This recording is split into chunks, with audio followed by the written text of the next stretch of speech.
Welcome to the Learning Can't Wait podcast, a Fullmind production. At Fullmind, our vision is to ensure every child has access to an exceptional education. Each episode, we will be joined by pathfinders within and around the education space who are bringing about transformational change on behalf of deserving students. I am your host, Hayley Spira-Bauer.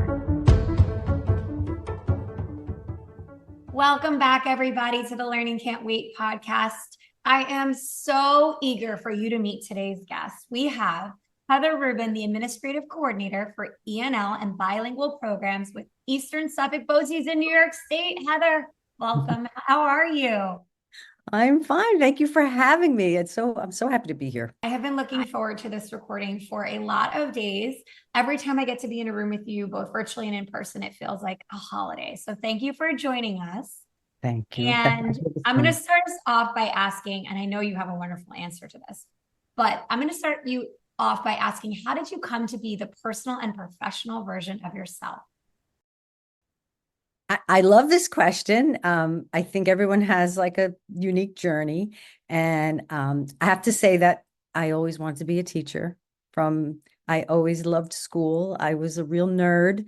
My teachers, I've had the pleasure and the good fortune to have amazing teachers throughout my life who really inspired me. So that was a given. I just knew I wanted to be part of education from very early on. But I have to say, one of the things that really shaped me into the direction of working with multilingual learners and bilingual programs was an experience I had when I was 16. And my grandmother took me for my birthday to Europe. And as a kid who grew up in Queens, New York, in a very little world, when I saw all of these amazing countries and I started to hear all of these languages, it completely changed my worldview, completely opened up my mind. And I knew that I had to be a global citizen. I had to be part of the world. So that's when that's the direction I took in college and pursuing linguistics and E&L methodology. So it's been amazing. Yeah. What a beautiful story about traveling with your grandmother and how it opened your eyes to other cultures and peoples. And when you think about your journey over the past 20 years, how has this experience helped you approach the work that you do? I feel as though I have such a deep appreciation for culture and the nuances of understanding and navigating maybe cultural norms, cultural differences. And in my world, over 20 years, my profession has evolved in that way.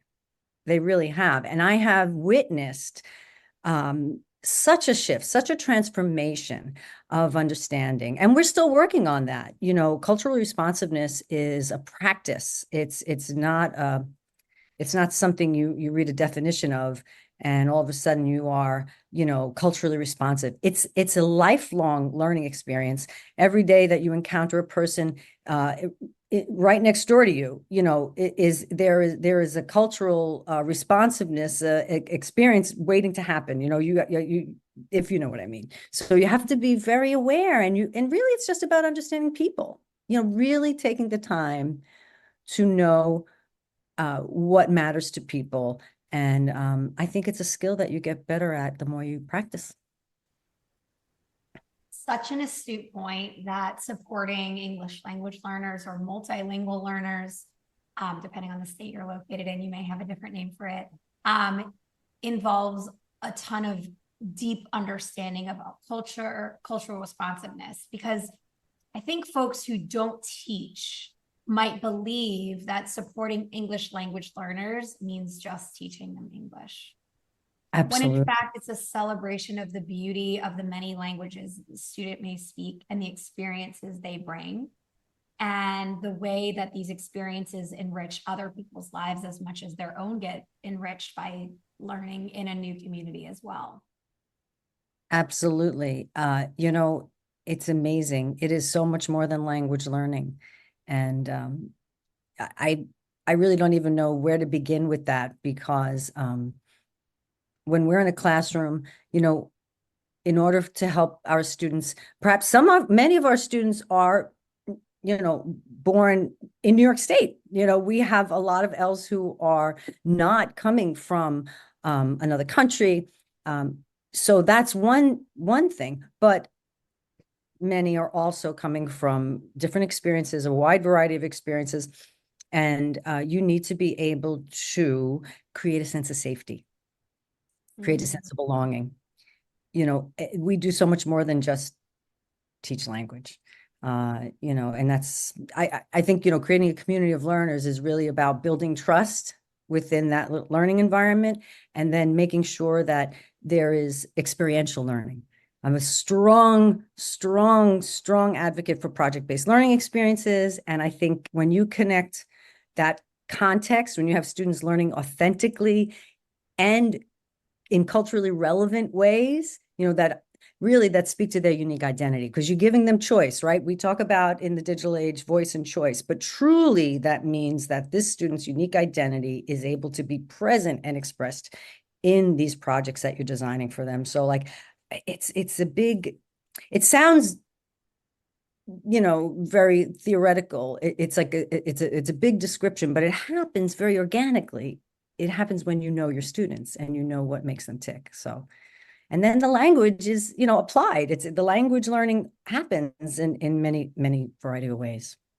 I appreciate the way you describe this work because it is so rich with context, but it's also so embedded in different aspects of a student's learning. It's not one class they sit down for and then leave when it's over, right? True embedded learning happens when it's interwoven in other subjects. And just a moment ago, yeah.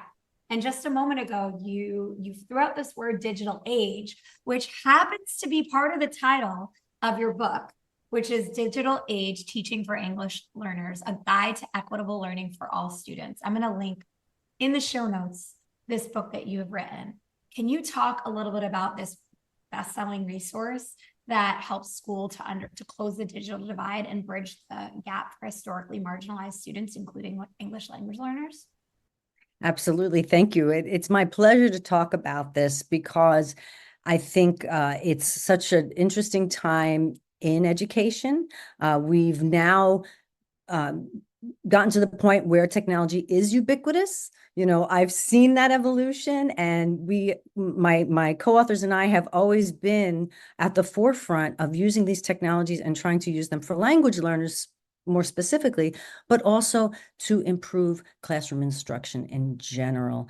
And what we've learned is that it's not just about enhancing lessons.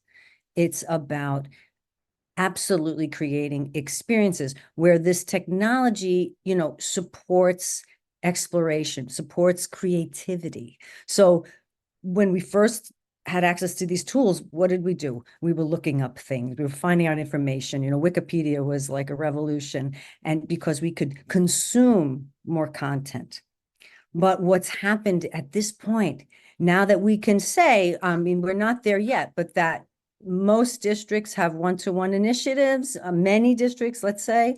If not, they're on their way there because it's a requirement for learning. There are lots of government funds supporting this, but it will happen.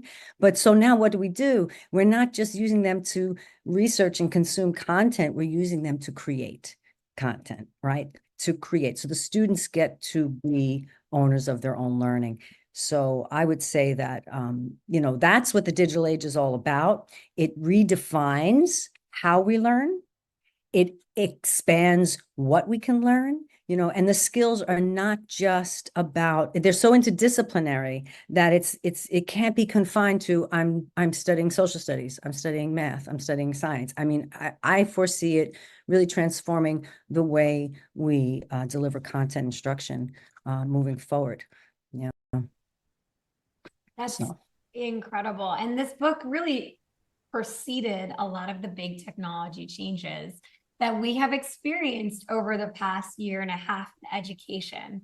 So let's talk a little bit about your feelings, and maybe if you write a follow-up to this book that incorporates the age of AI and large language learning models, what would it say? I love this question. It gets me so excited. I have to tell you, it is so new and emerging.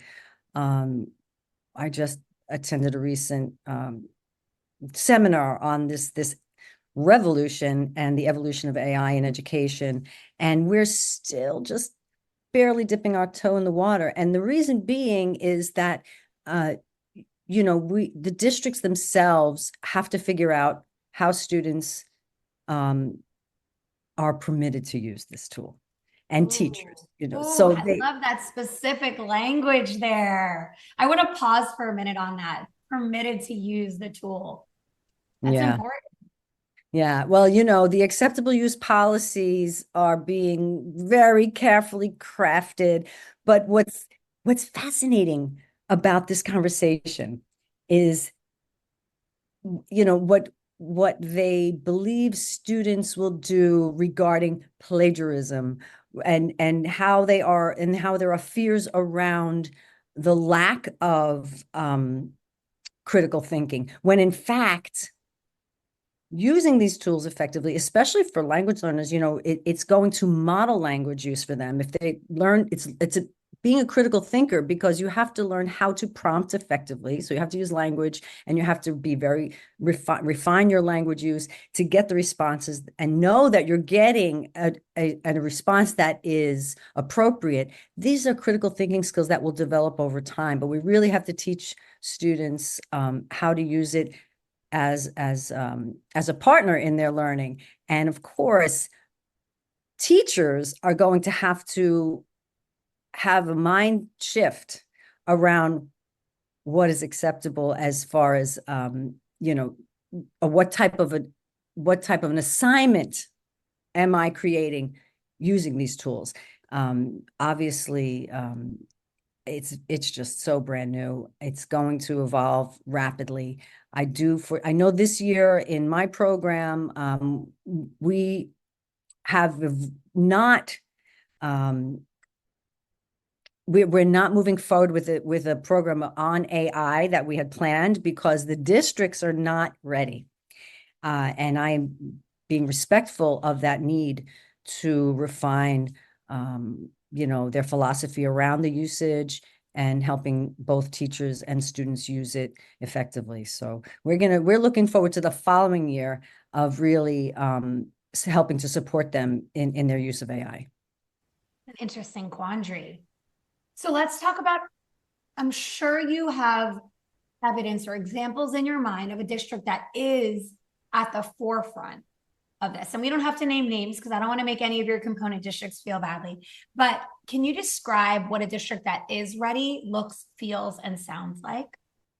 Yes, I had the pleasure of meeting a colleague and talking about some of the ways in which they are rolling this out, with their students and teachers.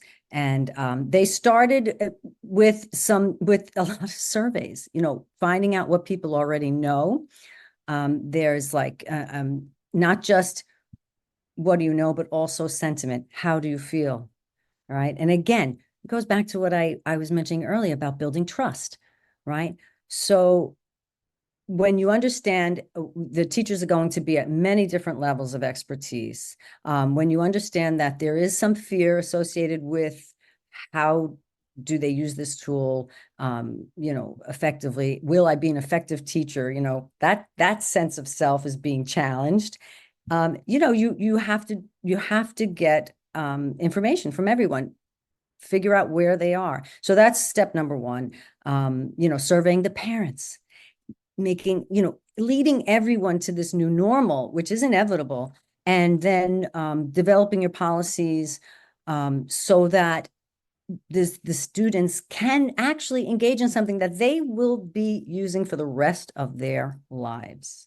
And again, I think for language learners especially, it is an amazing tool. Teachers will be able to differentiate their instruction, to address the proficiency needs of all of their students. So a language learner who is just an entering or emerging English speaker, or a student who is advanced, if you're within the same classroom, you can, within minutes, modify a text that you want to use so that it is accessible to all of your students. This is a real breakthrough. This is truly a wonderful thing. So that now we've often told teachers, you have to modify, you have to differentiate, you have to make sure you're addressing the students' needs. It has to be personalized. And teachers often feel very challenged by that. Like, how many things can I change? How often can I do this? Well, now they have the tools. And it's going to create access to content. It's going to help students have access to learning experiences that the teacher wouldn't have the time or even possibly the facility to do that. And that doesn't even, I haven't even mentioned just the simple fact of translation, which we're already using, translation tools, but how that will evolve as well. So that if you have multiple languages in the classroom, you're not going to be stuck being able to differentiate that as well. So Imagine if I had that when I was a second-year teacher. Between my second year, I looped with my students, but my class was really small my first year of teaching, which was a gift.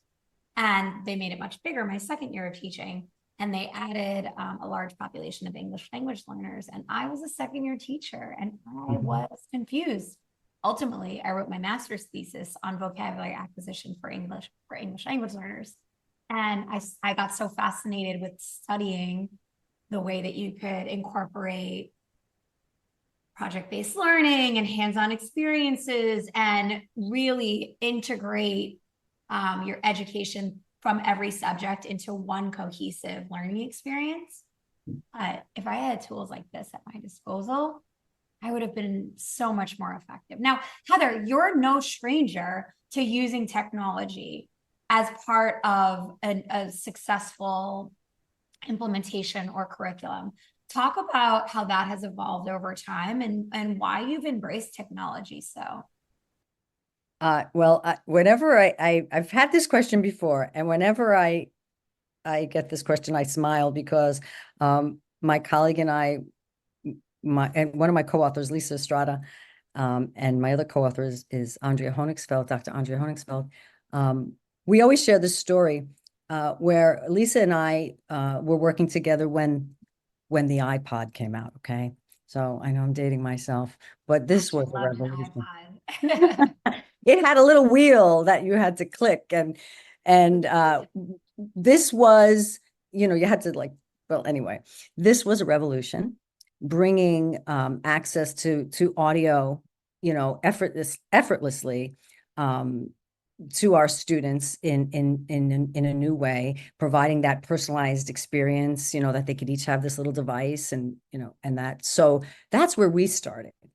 And we began to train teachers on using tools like the iPod, which had a recorder that you plugged into the bottom, right? So you would plug this little recorder on the bottom, and now you had this mobile device that you could set up stations with, and kids could record, and you can do these wonderful speaking and listening activities.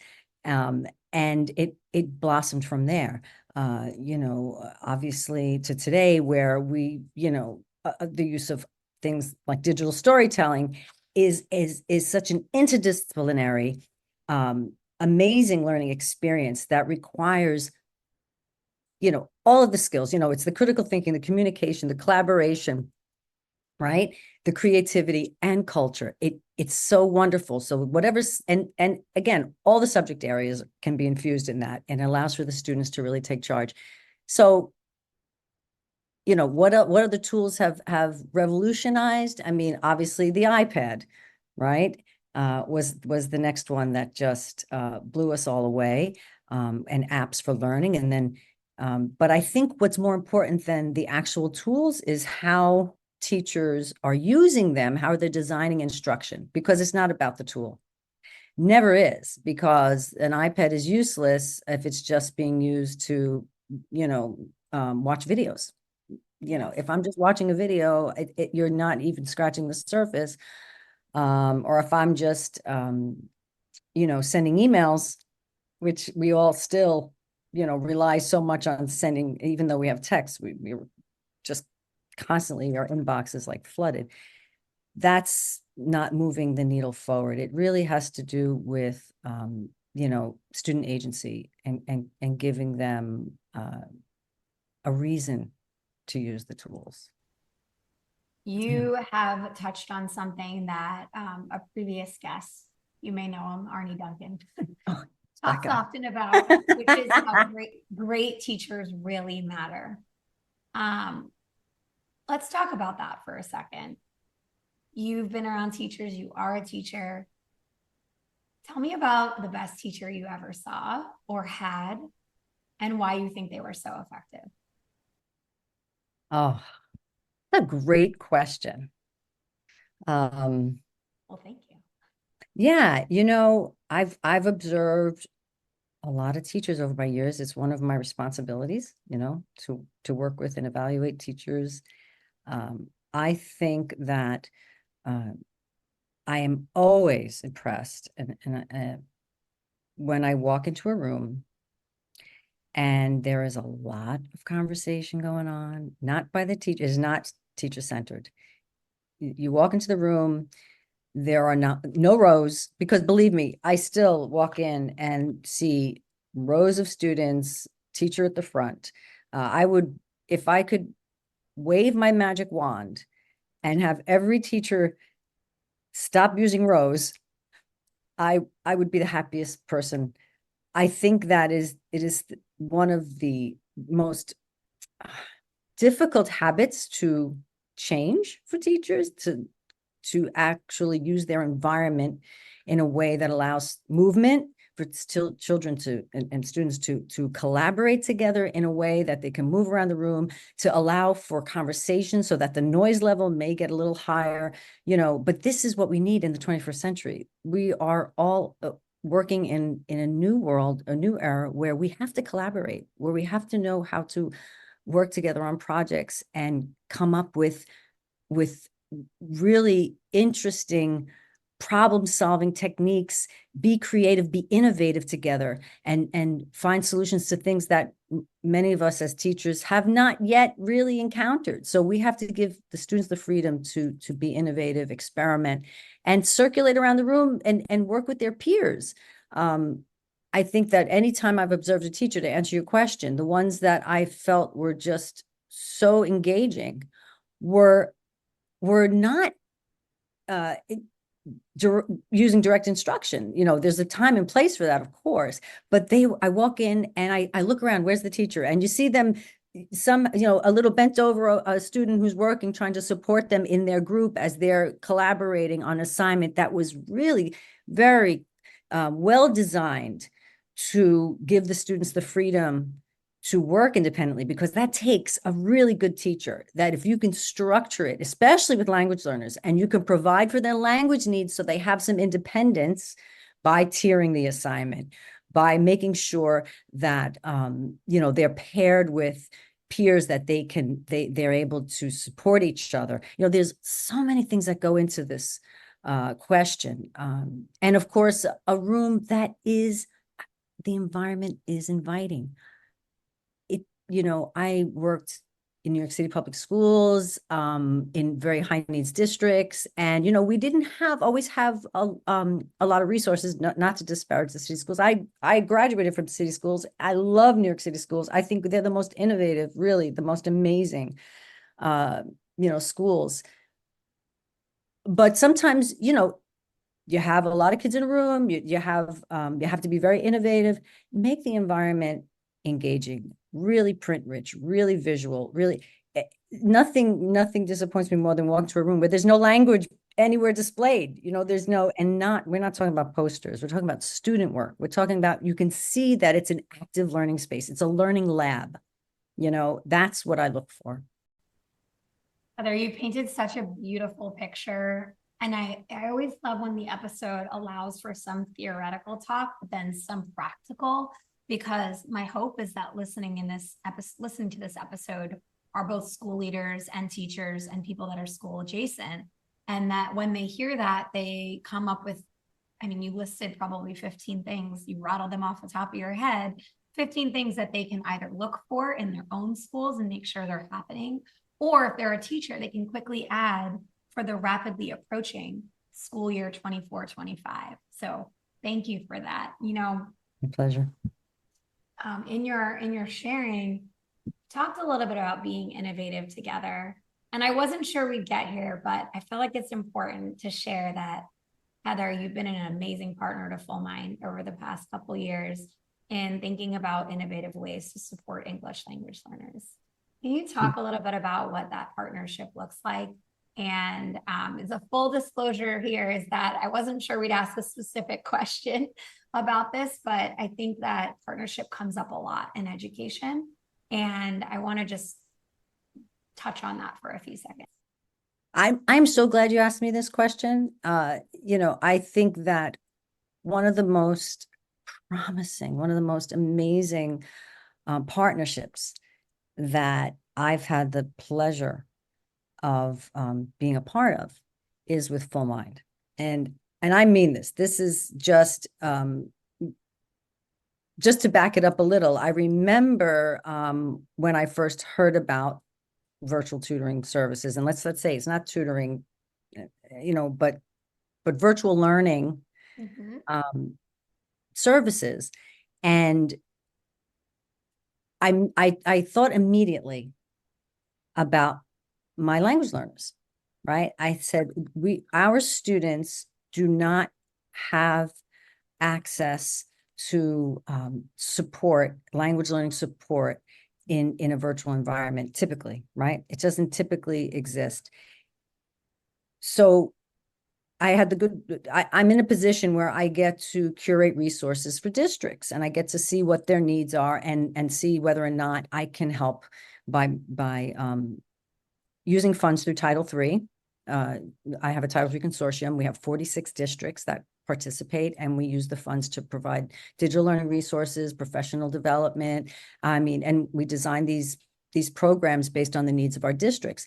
So I came across Fullmind and I thought, wow, my districts have been asking me for enrichment programs after school, but it's a very hard thing to design when you're doing it across the entire Long Island region, right? So we have 46 districts who have a low number of L's per district, but together very powerful. But how do you create a regional after-school program?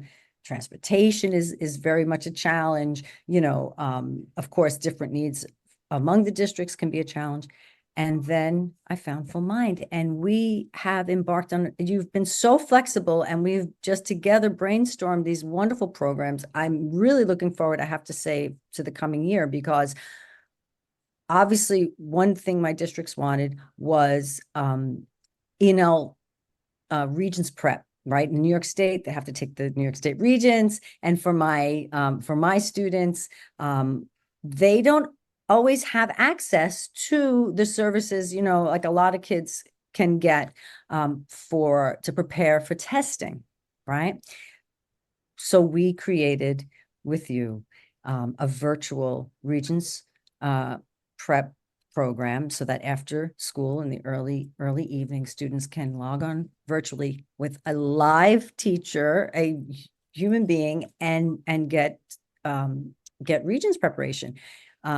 So this is about equity. This is equitable access. And that's what gets me excited about it. Another thing they've been asking for was a Saturday enrichment program, because this is what Title III monies, how they can be used and allocated, right? So, but logistically, quite a challenge for the same reasons I mentioned before. Well, now we're experimenting, and we're going to have a program for middle school students next year where they can log on Saturday mornings and participate with all the students from around the region in a virtual Saturday enrichment program. And I'm very excited to see how that goes. I really, really am. And we have one more program, and I don't know why, but right now I'm trying to think, okay, so we're doing the Regents prep, oh, and of course, the one we started with, that's so funny. So the very first program that I collaborated with Fullmind with was just the language support. So in English, it was an ELL after school enrichment. So specifically to target through project-based learning experiences, just to support ELLs in using language, to give them another opportunity to just use language in context in a low stakes environment and create projects with their peers virtually. So then, again, just another opportunity to use language and to have the teacher there to guide them and allow them to be with their peers after school, to experiment and have fun. Very low stakes environment, but very, very useful support, could really push the needle and help them when they get to the school, back to school in the morning, right? After they've been practicing language some more, practice. So we hope that, I hope that it makes a difference in for the kids, and I believe that it will. We're going to be monitoring it, measuring it. We love this. As we do. Yeah, we've been amazing. And, that's one thing we haven't talked about was assessment. And, honestly, it is such an important part of everything. And it doesn't have to be a paper and pencil way of assessing. And that's really, really important for our ELLs to really measure their progress. And so in addition to all these different ways of supporting their language development through Fullmind, through this virtual learning platform, we're also tracking their progress to see where they're growing and how they're growing because of it. So I think that you've been amazing in supporting that type of evaluation. So really, really exciting. Well, I promise this isn't an advertisement for Fullmind, so I appreciate, but it's true because we're being really innovative. Heather, can I tell you, there is a sentiment that when we get to talk about the programs we're running internally, so this is outside of the ears of your team, you and your team, we are so excited. Like everybody feels how innovative you are and how this is a true partnership. And it's why I wanted to touch on that word, because the best programs are designed together, implemented together, tweaked together, and assessed together.